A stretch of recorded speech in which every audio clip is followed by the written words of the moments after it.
bonjour, je m'appelle Frédéric, ça suffit, voilà.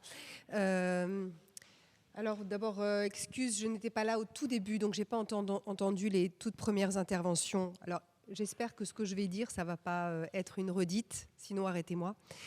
Alors moi j'ai une obsession, c'est que la démocratie soit la démocratie de tous. À l'instant, j'ai retrouvé une phrase de Saint-Exupéry que j'avais notée dans un coin, je ne sais plus où j'ai vu ça, mais qui disait si la démocratie doit être une fraternité, sinon c'est une imposture. Bon, moi je pense ça. Enfin, en tout cas, c'est de ça que je rêve. Voilà, c'est comme ça, c'est dans ce type de société que j'ai envie de vivre. Bon.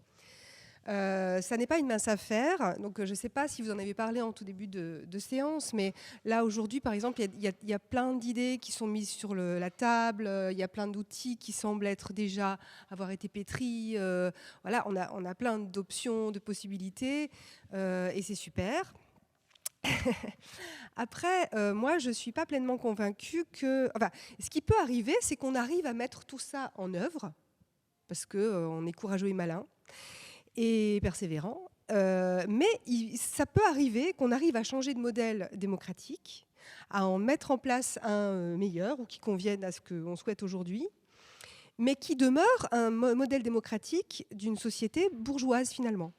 On pourrait tout à fait arriver à mettre en place un nouveau modèle démocratique, mais que ça demeure quand même le fameux entre-soi dont vous parliez tout à l'heure, Jean-Pierre, parce que voilà, une certaine classe n'aura jamais accès. Moi, je ne suis pas convaincue que tout le monde aspire à la démocratie dans cette société.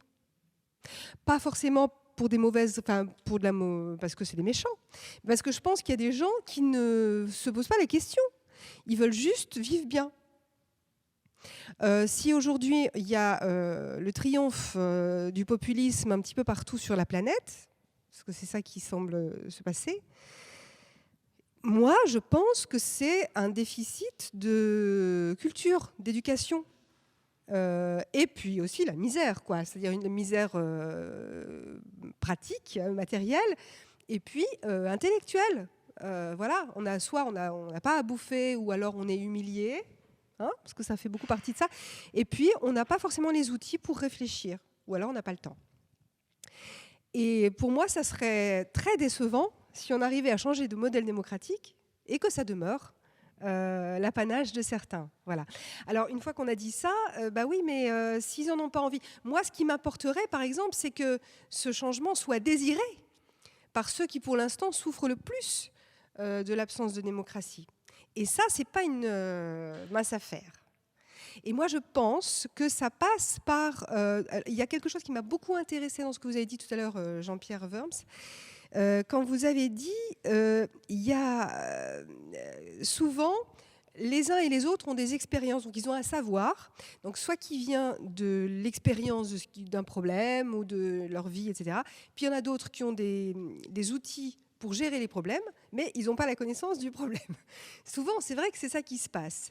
Et le vrai problème, c'est qu'on n'est pas en lien les uns avec les autres. Ceux qui ont le problème ne sont pas en lien avec ceux qui ont les clés, etc., etc. Donc, en fait, moi, je me dis que beaucoup de nos problèmes viennent de ce qu'on ne sait pas mettre en place les passerelles qui nous permettent de nous parler entre groupes sociaux différents ou professionnels différents, des corporations, enfin, tous les groupes qu'on peut imaginer, on a souvent du mal à se parler entre groupes et du coup, on ne se refile pas les tuyaux. On ne se permet pas à soi-même d'accéder à la connaissance des autres et inversement. Donc voilà, je me disais que c'était quelque chose sur lequel il fallait plancher et voilà. Et dernière chose, que la démocratie, je ne sais plus, vous avez parlé de ça aussi, Jean-Pierre, mais d'autres, et c'est très intéressant dans les entreprises, que ce soit à tous les étages. Moi, je pense que bien sûr, il y a les institutions, mais que pour que ce soit éducatif, c'est à tous les étages que ça se construit. Donc, peut-être déjà un bout de réponse. Comment essayer de ne pas exclure certains et que ce modèle soit désiré par tous ?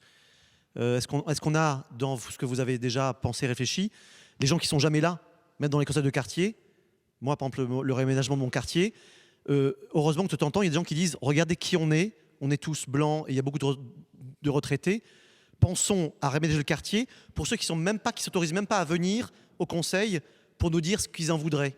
Est-ce qu'on a des réponses à ça? Je voudrais intervenir sur deux choses. D'abord, sur la fraternité. Sur la fraternité, on a été de nombreuses associations, après les événements de 2015, en janvier, à interpeller le président de la République sur le fait qu'on devait mettre la fraternité en premier, qui est une valeur trop oubliée de la République. Et actuellement, ça frémit. Il y a Abné Dourbidar et d'autres qui font des tas de choses là-dessus. Nous, au Pacte Civique, on fait des petits déjeuners de la fraternité. Le dernier qu'on a fait était avec les gens du service civique. Donc, il y a, première réponse, comment on fait fraternité. Et quand on fait fraternité dans le service civique, on essaie de faire fraternité avec des jeunes très différents. Parce que unicité, qu'est-ce qu'ils cherchent? Ils cherchent à avoir au moins 2 personnes dans chaque insertion, et dans les 2 personnes, une personne plus défavorisée et une autre plus diplômée, etc., etc. Sur des projets qui sont discutés pour les accompagner après leur service civique pour s'insérer dans la société. Donc quel est ce type de travail? Donc ça, c'est ma première partie de réponse. Ma deuxième partie de réponse, c'est, disons, sur ce problème des exclus. Comment on travaille, disons, avec les exclus dans notre société. Alors là, il y a des tas de choses. Il y a, disons, des tas d'associations comme la FNARS et autres qui travaillent là-dessus.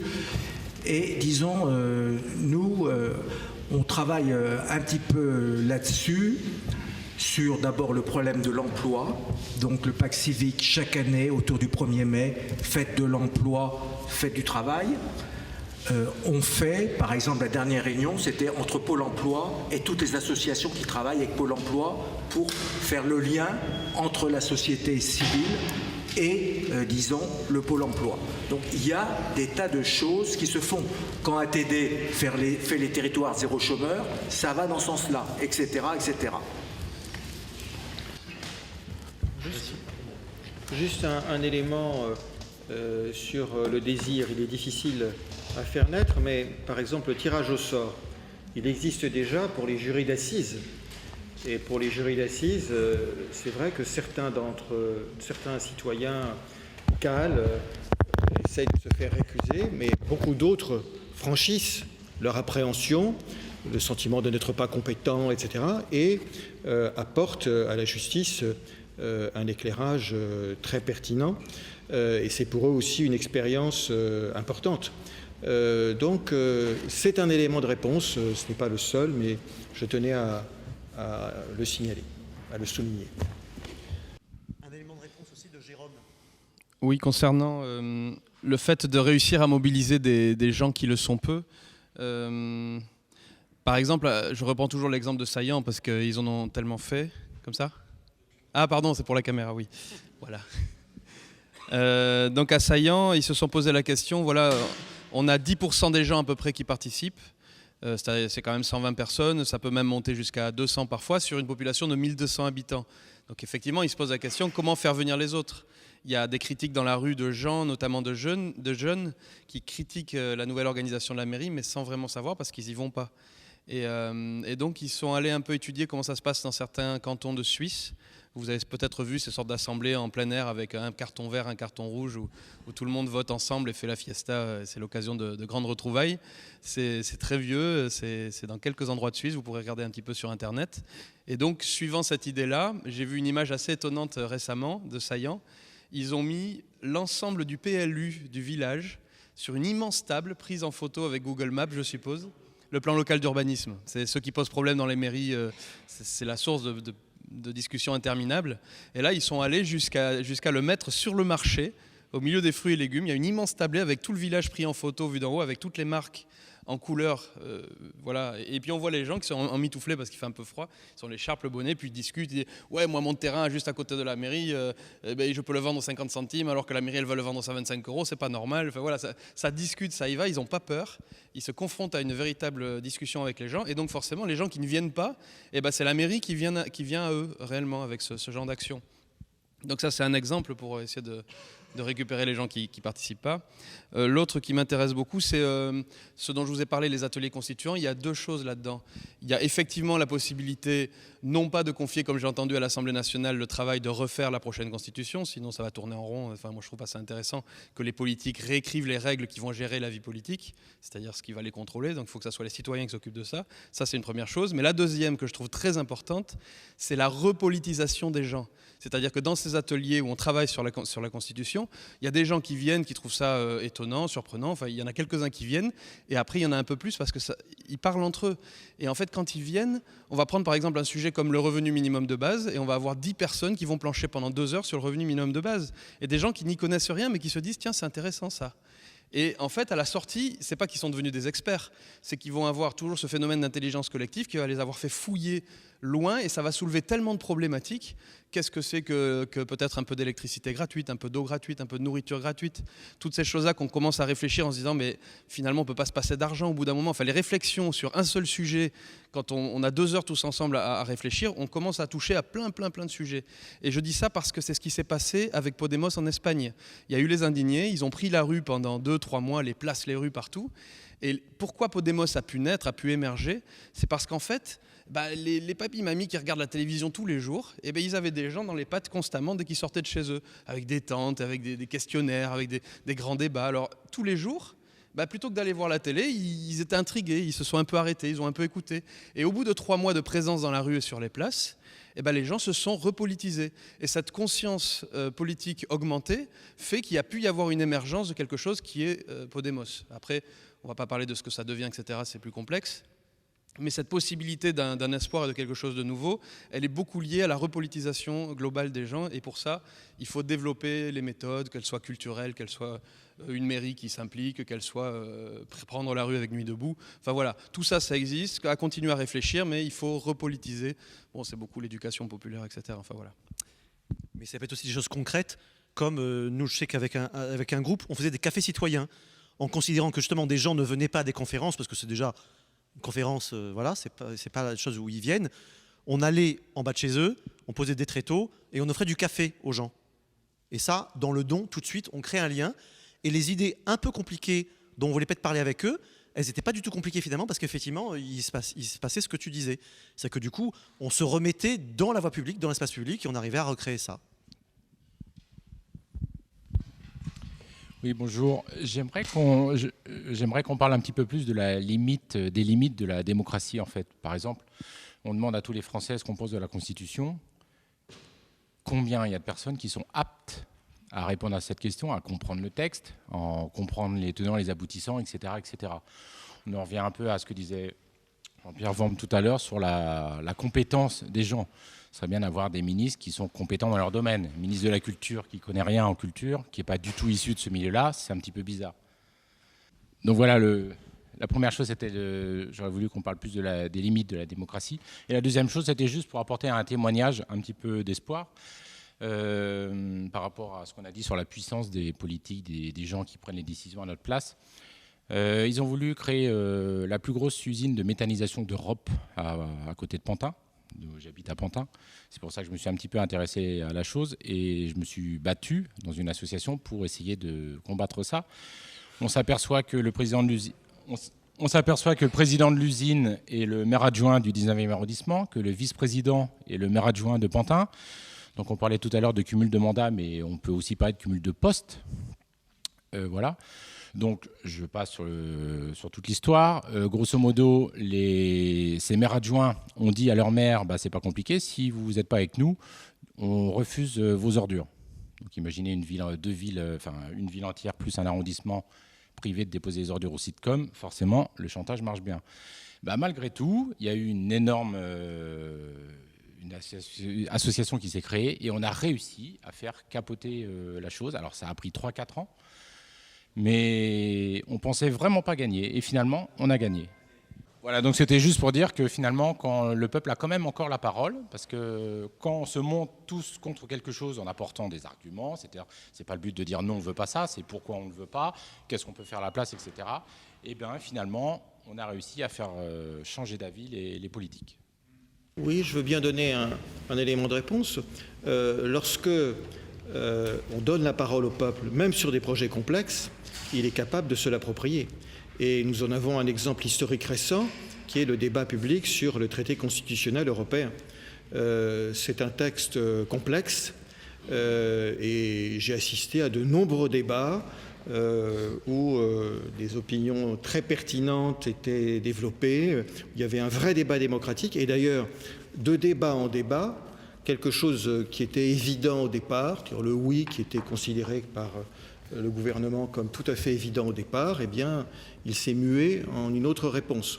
Donc je pense, mais encore faut-il que les citoyens aient la capacité de délibérer et qu'on leur donne ce pouvoir.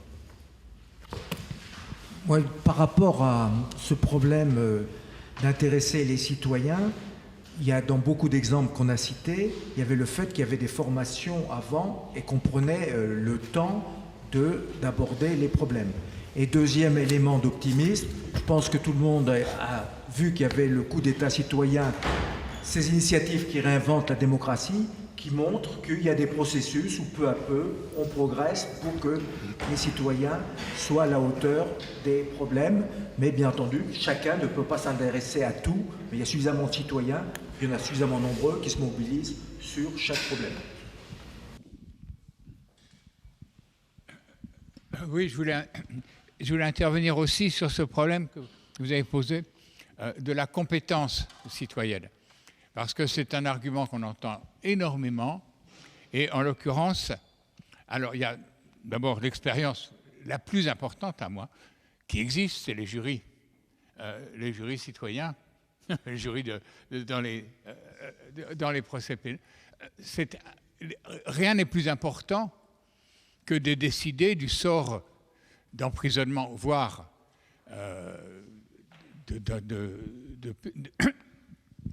de peines extraordinairement lourdes que cette responsabilité qui est donnée à des citoyens tirés au sort. Il n'empêche que je crois que c'est quand même la meilleure garantie d'une justice citoyenne, efficace et juste. Mais il y a d'autres expériences très, très intéressantes. Et je voudrais simplement intervenir pour, à l'inverse, dire qu'est-ce qui se passe quand on ne reconnaît pas une vraie compétence citoyenne. Et prendre des exemples très concrets dans les membres des conseils de classe, à l'école primaire, secondaire, etc. On regarde qui sont les élus que les parents d'élèves choisissent spontanément pour siéger au conseil de classe.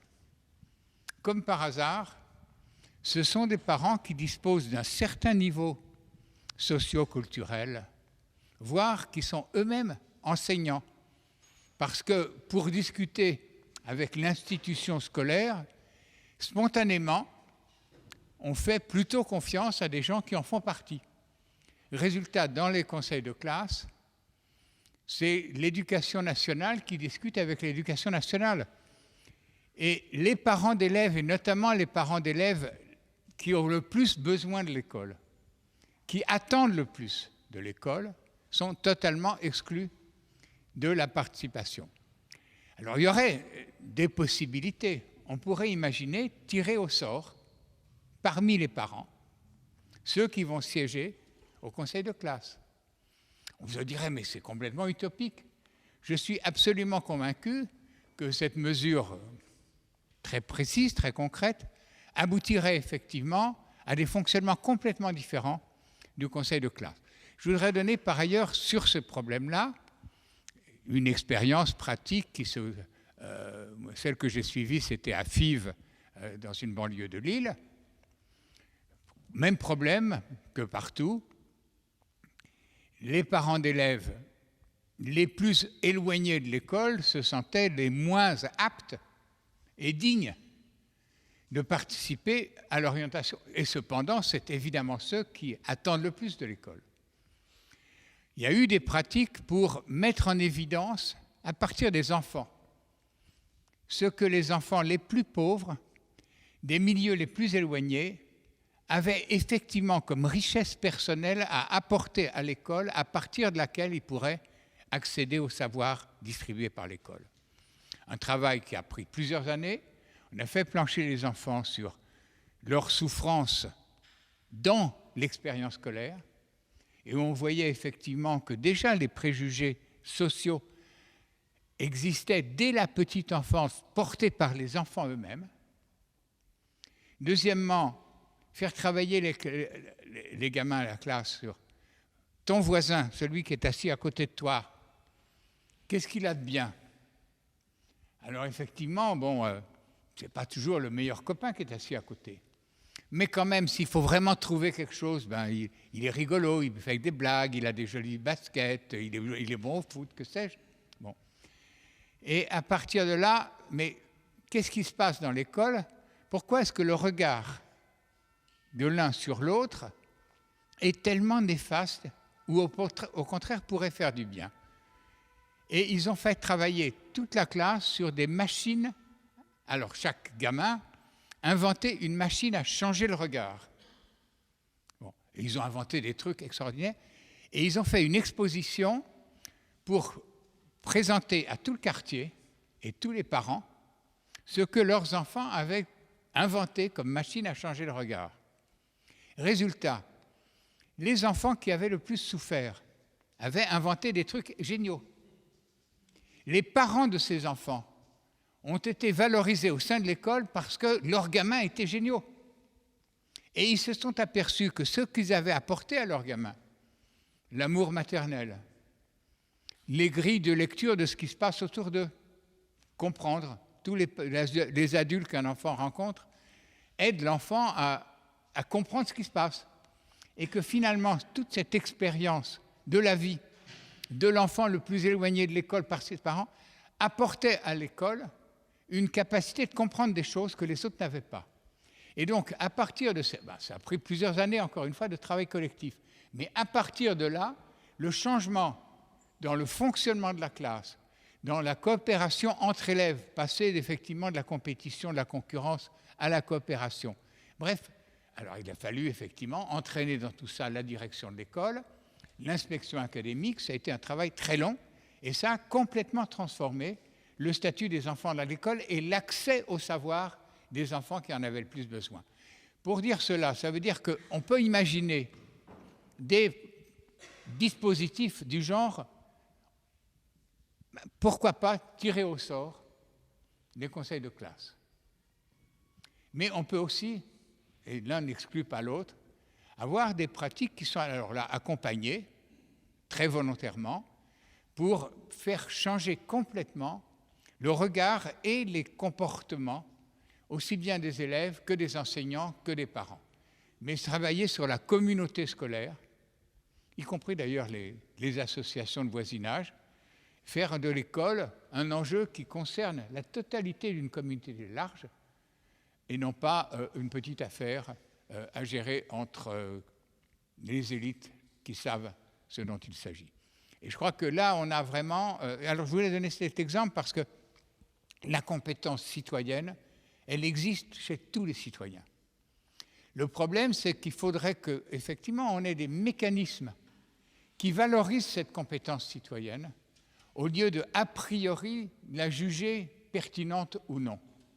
Parce que cet a priori sur qui a la compétence citoyenne apte à être utile est le mécanisme le plus pervers qui soit, parce que d'ores et déjà, d'entrée de jeu, on fait une sélection sur des critères sociaux pour exclure de la compétence citoyenne ceux dont on a le plus besoin pour assurer l'égalité citoyenne. Voilà. Je voulais donner cet exemple parce qu'il est pratique, on l'a connu, je l'ai suivi de près. C'est formidable dès lors qu'on change effectivement l'idée de la compétence citoyenne. C'est à mon expérience personnelle où j'avais été déléguée de classe à l'époque. J'étais très très très bonne élève et à un moment dans ma vie, il s'est trouvé que j'étais moins bonne élève.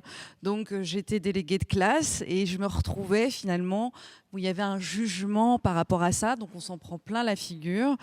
Et après, moi, j'avais cette envie de participer, collaborer. Et après, de là, s'est arrêtée toute idée de vouloir justement contribuer à quelque chose de meilleur pour la classe et les élèves. Mais puisque du coup, on était dans dans ce jugement. Donc c'est pas uniquement changer ce tirage au sort de ceci, cela, est-ce qu'on est le meilleur élève ou quoi que ce soit, mais quand même la mentalité au-dessus, mais ça va pour tout, l'école, l'entreprise. Aujourd'hui, je suis directeur financier dans une entreprise, etc. Enfin voilà, c'est oui, j'ai évolué depuis, mais c'est ça, c'est changer cette façon de voir les choses, toujours et effectivement être à l'écoute de l'autre. Et donc voilà, donc c'est pas uniquement changer, enfin voilà, c'est plus largement les mentalités au-delà d'un tirage au sort, qui est une très bonne idée, je pense, mais voilà, après qu'est-ce qu'on en fait, quoi. Et donc Nathalie revient parmi nous, elle se remet à aider les gens, puisqu'elle est du collectif.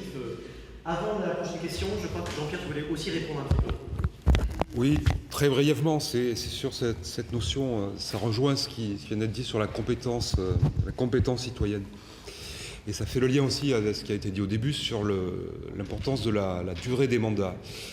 Si on passe à un mandat unique, je pense qu'on inverse totalement la réflexion. Parce que ce qu'on observe aujourd'hui, c'est particulièrement vrai chez les élus locaux, dans une certaine mesure chez les députés. Au bout de 2 mandats, ils deviennent des experts, ils deviennent des techniciens. La dualité dont vous, je ne sais plus parler de la dualité expert-élu, c'est comment créer des passerelles entre ces gens-là.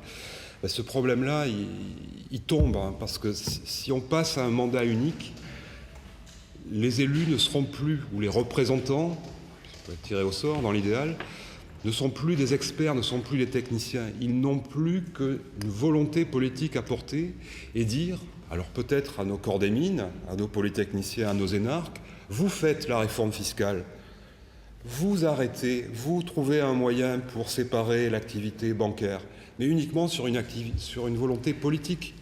Aujourd'hui, du fait du renouvellement des mandats, on devient expert et on se bride par rapport à des freins techniques, technocratiques, etc., législatifs qu'on a ancrés en soi. Voilà, je voulais juste reboucler sur cette notion de mandat unique.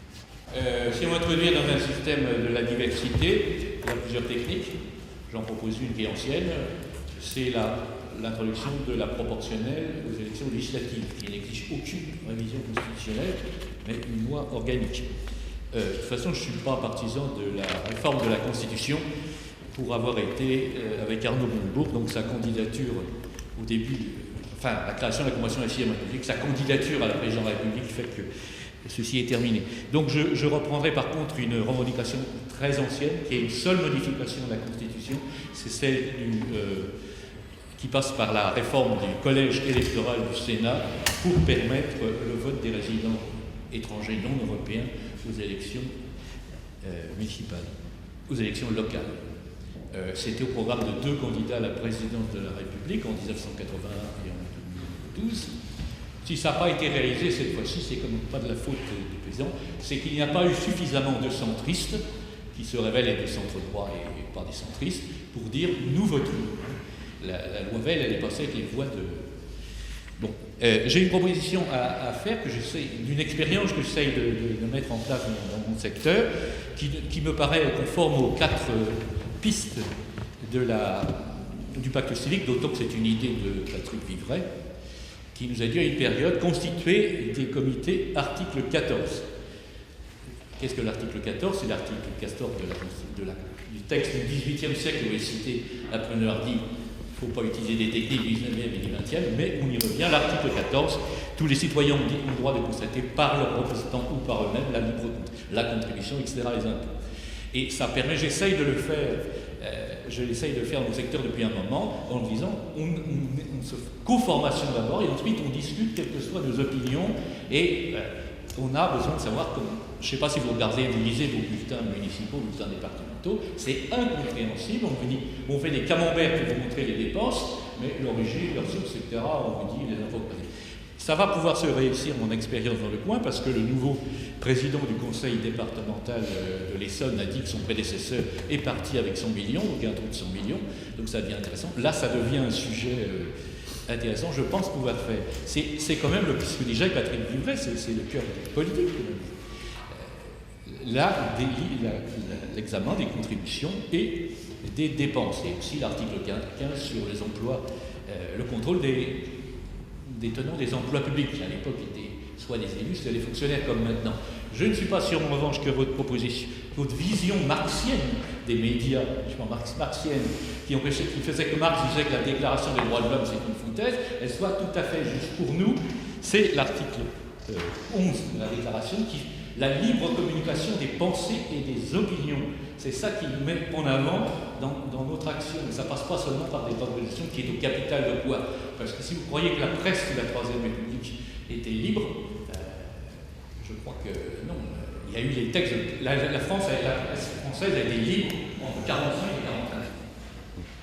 Oui, alors moi, je prends la parole là, un peu en tant que breton, peut-être le breton de service, bon, et focaliser la réflexion à travers l'exemple de Notre-Dame-des-Landes, qui est absolument extraordinaire, parce que l'aéroport, vous avez tous en tête, j'imagine, hein, ce dont je parle, cet aéroport donc, a été décidé en termes de projet il y a 50 ans, relancé par Hérault au début des années 2000, validé au niveau de la déclaration d'utilité publique en 2008, donc là on est 9 ans après, et par rapport à notre fonctionnement démocratique, c'est passionnant, sans même prendre parti. C'est-à-dire qu'on a un projet qui a été validé par toutes les collectivités qui contribuent financièrement, les 2 conseils régionaux du coin, les X départements bretons et ligériens. Ils ont tous délibéré à plusieurs reprises. Ils ont été élus et réélus avec cet élément dans leur programme. Donc d'un point de vue démocratique, au sens commun, c'est pas contestable, ce projet paraît démocratique. Cerise sur le gâteau, référendum, donc ciblant la population du département de Loire-Atlantique, qui est le département d'accueil de cet aéroport, enfin de ce projet. Et donc, participation relativement forte de la population, autour de 50%, ce qui pour un référendum local est une participation forte, hein, et puis avec un résultat qui donne un peu plus de 55% en faveur de ce projet-là. Donc là, on se dit, rebénédiction de notre système démocratique. Et puis, quand vous creusez le sujet, que vous creusez la question, et c'est là où le citoyen peut devenir expert un peu de ses propres questions, c'est un truc de fou. Ce projet n'a pas de sens, très honnêtement, et de façon très objective. Vous l'imaginez bien, je n'oserais pas ne pas être objectif devant vous. Et donc, très objectivement, c'est un projet qui marche sur la tête, mais on a en face de nous une solidarité, alors je ne sais pas si c'est de classe ou d'autre chose, mais entre les décideurs et ceux qui portent ce projet-là, cette solidarité fait qu'effectivement, tous les ressorts de notre, entre guillemets, démocratie sont mobilisés pour justifier, confirmer et développer, mettre en œuvre cet aéroport. Alors, je ne vais pas développer le plus et le moins, etc. de ce projet-là, mais en termes démocratiques, quand vous rencontrez les citoyens qui se sont informés, très honnêtement, il n'y en a quasiment pas qui défendent le projet. Les plus accros, et on peut les comprendre, c'est ceux qui sont gênés par une nuisance en termes de son sur la ville de Nantes. Et là, globalement, il y a 40 000 personnes qui sont impactées par l'aéroport actuel. Donc, bien sûr, qui sont motivées d'une façon très personnelle pour que ça note in my backyard. Je ne sais plus qui en parlait ce matin. Bon. Mais si on dépasse cette question-là, c'est un projet fou. Et là, notre système démocratique bute. Et ça risque d'être dramatique, parce qu'on voit bien là, les choses s'exacerbent, y compris le président de la République dit en off que c'est un truc qui ne va pas se faire. Bon, mais il y a des logiques en cours qui font qu'il faut que l'État montre que quand même la démocratie est respectée. Donc là il y a vraiment quelque chose qui doit nous interroger dans la réflexion.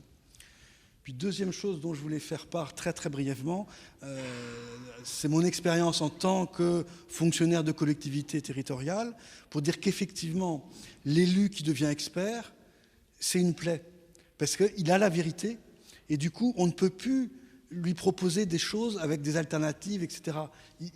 Il est expert, donc il sait, donc le véritable expert qui est normalement là pour lui amener les éléments d'un choix, il n'y a plus ce choix, quoi. Et donc, du coup, l'élu expert fait qu'on chante ce qui est même, je dirais même l'essence même, l'épure de la démocratie, c'est-à-dire quelqu'un qui n'est pas justement expert, mais qui, pour des motivations politiques qui ont été délibérées, va dire on va dans tel sens plutôt que dans tel autre. Oui, donc Franck d'Utopia, même si je suis d'accord avec ce que tu viens de dire, je ne suis pas tout à fait sûr qu'aujourd'hui il y ait trop d'experts dans nos élus, enfin en tout cas trop de personnes qui s'intéressent au fond. Voilà, donc dans les équipes, ah oui, dans les équipes peut-être effectivement, mais je suis d'accord avec toi, hein, c'est pas les experts, voilà, les experts doivent pas se substituer aux élus.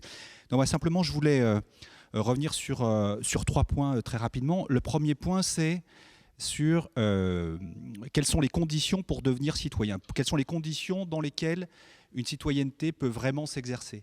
Moi, je pense que là, évidemment, il y a l'accès aux besoins fondamentaux, sous la forme, tu as expliqué tout à l'heure, voilà, ça peut être sous forme diverses, etc. Mais on ne peut pas demander à des gens d'être citoyens quand ils n'ont pas accès aux besoins fondamentaux, à l'eau, à l'électricité, à un logement, à un revenu décent.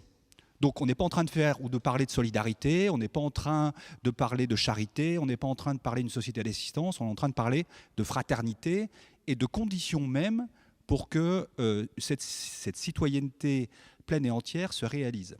Donc pour moi, c'est vraiment le préalable, c'est ça. Le deuxième point, c'est sur la démocratie représentative. La question est qu'est-ce qu'on veut? Est-ce qu'on veut raboter? Est-ce qu'on veut encadrer? Est-ce qu'on veut limiter la démocratie représentative? Donc demain, si nous avons à faire une constituante, est-ce que globalement nous sommes dans cette optique-là? Ou est-ce que nous voulons véritablement la remettre à sa place? C'est-à-dire en disant la démocratie représentative a évidemment une légitimité dans un idéal de société citoyenne, mais elle n'est pas au centre de cette citoyenneté-là. Elle est un des modes de démocratie possible. Et je trouve que ce qui est intéressant dans Saillant, c'est justement ça. C'est le fait qu'ils ont réussi finalement à contourner quelque part, c'est ce que tu expliquais tout à l'heure, à contourner la démocratie représentative. Donc l'enjeu, c'est un peu ce que disait Jean-Pierre tout à l'heure, c'est comment est-ce que chaque citoyenne détient de façon temporaire, de façon limitée, de façon plurielle, une part de pouvoir tout au long de sa vie. Voilà, c'est ça l'enjeu. Elle n'est pas comment est-ce que je délègue mon pouvoir, elle est donc comment est-ce que je fais ça. Pour moi, il y a un concept qui me parle en ce moment, c'est le concept de commun. Vous en avez peut-être parlé pareil au début, mais je n'étais pas là. Le concept de commun qui est très lié au concept de gouvernance et de prendre soin. Donc c'est comment est-ce que je gouverne une entreprise, par exemple. Si je prends un exemple concret, la transition énergétique. Demain, nous arrivons, en tout cas, une transition énergétique est mise en œuvre dans ce pays. Comment est-ce qu'on fait? Soit on demande à des entreprises privées de la réaliser, voilà. Soit on dit c'est à l'État finalement de déconcentrer les choses et de faire peut-être des petites unités, je sais pas, d'éoliennes, etc. Voilà. Soit on dit non, ça doit être gouverné et imaginé comme un commun, c'est-à-dire qu'elle est gérée en commun, quel que soit d'ailleurs le détenteur du capital. L'éolienne sur ma commune, qui gouverne là-dedans?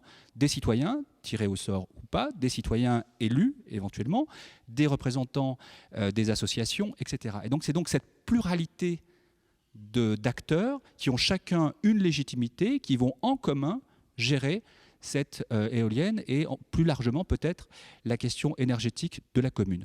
Donc ce mot commun et ce concept de commun est un des moyens aussi, je pense, pour rendre véritablement cette citoyenneté active et pouvoir contourner la démocratie représentative et en faire une démocratie comme une autre.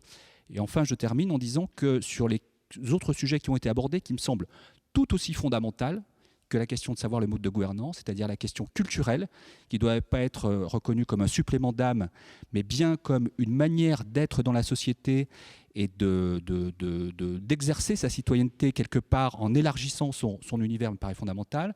La deuxième chose, c'est évidemment la question de l'éducation, où là, tu en as parlé Jean-Pierre, mais la pédagogie active, donc où on part de l'élève plutôt que de partir du professeur, me paraît quelque chose d'essentiel.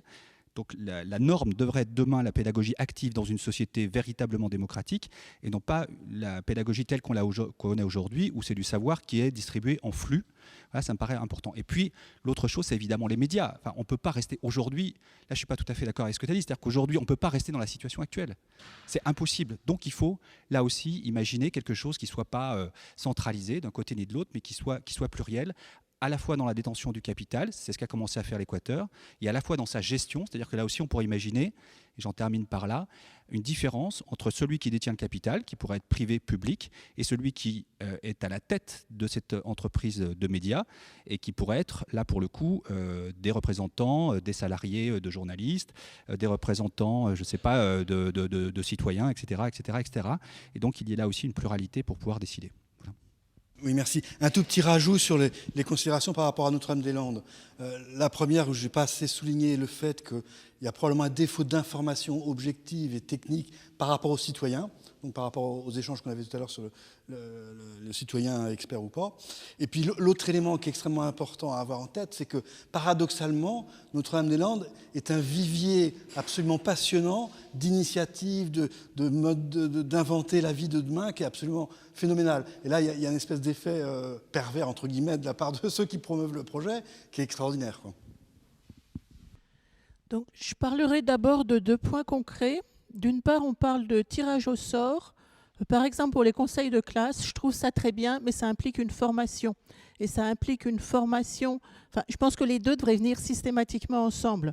Moi, je pense, petite fille, j'aurais été tirée au sort pour être au conseil de classe. Ça me rendait malade pour des semaines, parce que je ne savais pas parler devant un public. L'autre point, donc très concret aussi, c'est justement sur cette prise de parole en public et s'y entraîner. Donc, je fais partie d'une association où les notes n'existent pas, mais où il y a une évaluation. Et évaluation, c'est pouvoir dire à l'autre quel est ton point fort, quel est ton point à améliorer, comment peux-tu faire. C'est une recette très pratique et en classe, on ne nous dit jamais quel est ton point fort. Et pour pouvoir dire quel est ton point à améliorer, il faut pouvoir dire quel est ton point faible. Et puis ensuite, j'ai une question, c'est, vous avez parlé d'une expérimentation que j'ai trouvée très intéressante. Mais je trouve que, alors c'était l'éducation nationale, ailleurs aussi, il y a beaucoup d'expérimentation. Et quelles sont vos idées de sociologue pour qu'une expérimentation devienne avec les institutions quelque chose de plus général?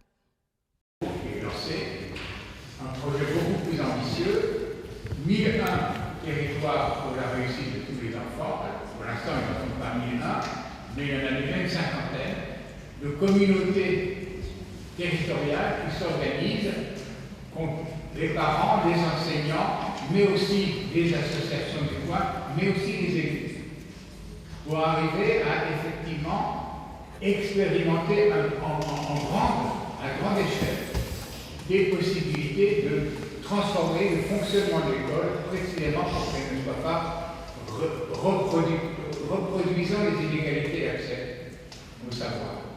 Et actuellement, c'est une problématique qui traverse effectivement tout le système scolaire. Et il y a une prise de conscience très grande, il y a une très grande difficulté parce que ça met en question les hiérarchies aussi bien du corps enseignant que de l'institution de l'éducation nationale. Mais en même temps, cette volonté est en train de passer. Jusqu'où ça arrivera, je n'en sais rien, mais pour l'instant, c'est un mouvement qui est vraiment en marche. C'est qu'avant. On ne devrait pas utiliser des expressions, qui avance bien et qui avance rapidement. Et je crois qu'il y a ATD Carmonde, territoire zéro chômeur, où on peut dire que je crois que c'est une question de volonté. Ils ont mis beaucoup de temps à avancer, mais leur dispositif où on fait remonter l'expérience des chômeurs après leur poste sur le territoire, ils ont beaucoup œuvré, mais du coup, quand ils ont pu le présenter aux parlementaires, ça a été voté à l'unanimité. Il expérimente actuellement, on en a parlé avec la demande de travail la semaine dernière un petit peu, c'était expérimenté maintenant sur 6 ou 8 territoires, et très vite, pour en avoir 40, ça pourrait devenir une loi. Bon là, on voit comment quelque chose qui est né de tout ça, enfin de ce qu'on a un peu décrit, peut, avec de la ténacité, de la volonté, et peut-être que c'est plus facile que dans l'éducation, parce que c'est le chômeur, voilà, mais on peut y arriver.